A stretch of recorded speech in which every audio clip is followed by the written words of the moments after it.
अवधूत चिंतन गुरुदेव दत्त. श्री स्वामी समर्थ. मित्रांनो, येणाऱ्या 10 जुलैला गुरुपौर्णिमा आहे. तर गुरुपौर्णिमेनिमित्त श्री स्वामी समर्थ महाराजांची 21 पायऱ्यांची साधना कशी करायची आहे ते मी तुम्हाला ह्या व्हिडिओमध्ये सांगणार आहे. तर जुलैच्या 10 तारखेला गुरुपौर्णिमा आहे. जर का आपण 20 जूनपासून उपासनेला सुरुवात केली तर 10 जुलैपर्यंत आपली 21 दिवसाची उपासना पूर्ण होणार. भिऊ नकोस, मी तुझ्या पाठीशी आहे, असे म्हणणारे श्री स्वामी समर्थ महाराज प्रत्येक क्षणी आपल्यासोबत असतात. आपल्याला ते दिसत नाहीत, कारण तितकी आपली कुवतही नाही, पण ते असतात, सदैव असतात. आपल्याला दुःख झाले की त्यांच्याही डोळ्यात अश्रू येतात.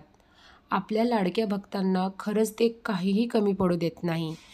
आपल्याकडून महाराज खडतर तपस्या करून घेतील, कधी कधी आपली परीक्षासुद्धा घेतील, पण त्यानंतर आपल्याला महाराज इतके भरभरून देतील की त्यांच्यासोबत आत्तापर्यंत आपण जो रुसवा फुगवा केलेला आहे ना, तो आपण विसरून जाऊ. तर गुरुपौर्णिमा हा आपल्या भक्तांसाठी महाराजांच्या चरणाशी आपल्या निष्ठा समर्पित करण्याचा दिवस आहे. कृतकृत्य होण्याचा आणि गुरूंच्या प्रती आपल्या असलेल्या सद्भावना आपल्या साधनेतून व्यक्त करण्याचा दिवस आहे. पण जर का आपले नित्यकर्म सोडून जर आपण हा जप करत असू तर ते महाराजांना मुळीच आवडणार नाही. तर आता बघा, प्रत्येक दिवस ही एक पायरी आहे. अशा 21 पायऱ्यांची साधना आपल्याला महाराजांच्या समीप नेणार, यात शंका नको. आत्मिक समाधान आणि गुरुप्रतिनिष्ठा समर्पण ह्याचा हा त्रिवेणी संगम आहे. आपली नित्याची दिनचर्या सांभाळून आपण मी तुम्हाला पुढे सांगेल त्यातली एक कुठलीही साधना करून आपण गुरुपौर्णिमा साजरी करायची आहे. प्रत्येक पायरीवर महाराज काही ना काही आपल्याला बोध करून देणार आहेत.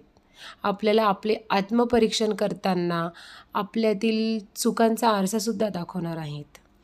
आपल्याला कुठे कुठे सुधारायला वाव आहे ते सुद्धा आपल्याला या साधनेतून कळणार आहे. प्रत्येक पायरी अनमोल आहे.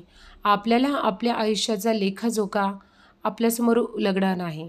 सतत दुसऱ्यांचे दोष काढणारे आपण आत्मपरीक्षण करण्यास प्रवृत्त होऊ.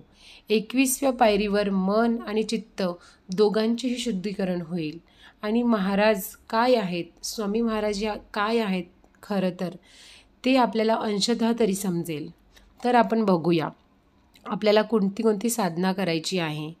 तर आपल्याला काय करायचे आहे, आपल्या नित्यकुल स्वामिनीचा जप करायचा आहे. सर्वात आधी तर श्रीसूक्त, गणपती स्तोत्र जे करत असो त्यासोबत मी तुम्हाला जे सांगणार आहे त्यातील खालीलपैकी एक कुठलीही उपासना करायची आहे. अखंड नामस्मरण किंवा संकल्पित नामस्मरण. श्री स्वामी कृपा तारक मंत्र आपल्याला दररोज म्हणायचं आहे. त्याचे 21, 11, 51, 108 जमेल असे आपल्याला त्याचे पठण करायचे आहे. आणि श्री स्वामी चरित्र सारामृत याचेसुद्धा पारायण आपल्याला करायचे आहे. किंवा श्री आनंदनाथ महाराजांचे श्री गुरुस्तवन स्तोत्र, दत्तबावन्नी, मानसपूजा, स्वामी महाराजांच्या देवघरातील मूर्ती किंवा पादुकांना पूजा, अभिषेक, आरती, नैवेद्य असं करायचं आहे.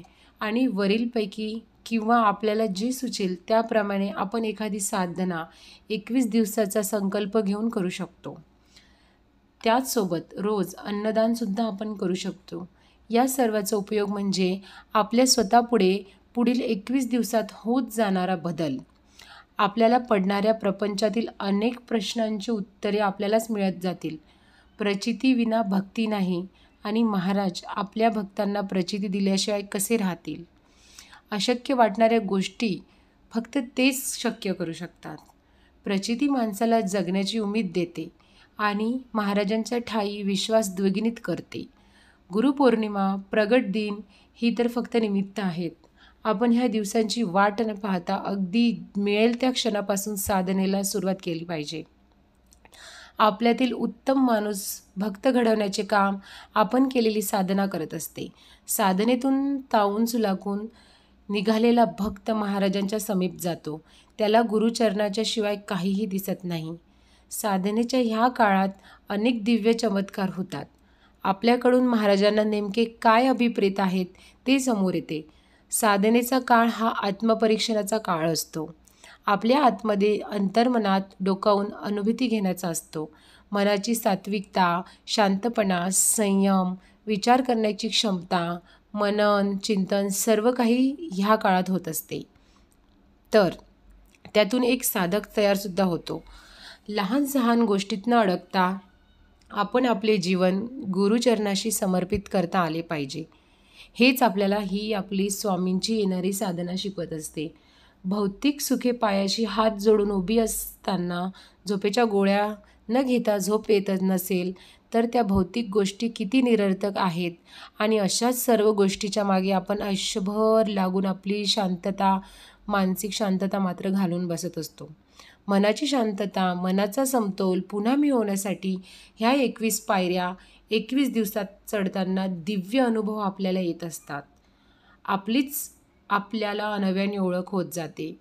आयुष्यभर दुसऱ्याचे अवगुण शोधणाऱ्या आपल्याला आपल्यातील असंख्य अवगुणाची ओळख होते. मन स्वीकारते पण अंतर्मन नाही. अशा सर्व गोष्टी आता आरशासारख्या स्वच्छ होत असतात आणि आपल्यातील महाराजांच्या मधील आपल्या अहंकाराची भिंत जणू कोसळून पडते. महाराजांचे अस्तित्व, सहवास प्रत्यक्ष अनुभवायला मिळणारे भक्त किती भाग्यवान असतील. डोळे मिटले तरी अक्कलकोट समोर उभे राहते. तेव्हा तो क्षण आपण महाराजांच्या खूप समीप असतो. स्वामी म्हणजे स्वामी या साधनेतून आपण आपल्यातील मीलाच अहंकाराची कायमची तिलांजली देण्याचा प्रयत्न करूया. चला, महाराजांच्या नावातच आणि त्यांच्या चरणाशीच आपले जग आहे. बाकी सगळं काही व्यर्थ आहे, अर्थहीन आहे. ह्याची जाणीव करून देणारी साधना आपल्याला करायची आहे. तर तुम्हाला हा व्हिडिओ जर आवडला असेल तर कमेंटमध्ये नक्की सांगा. तुम्हा सर्वांना येणाऱ्या करत असलेल्या साधनेतून आनंद मिळो हीच महाराजांच्या चरणी प्रार्थना. श्री स्वामी समर्थ.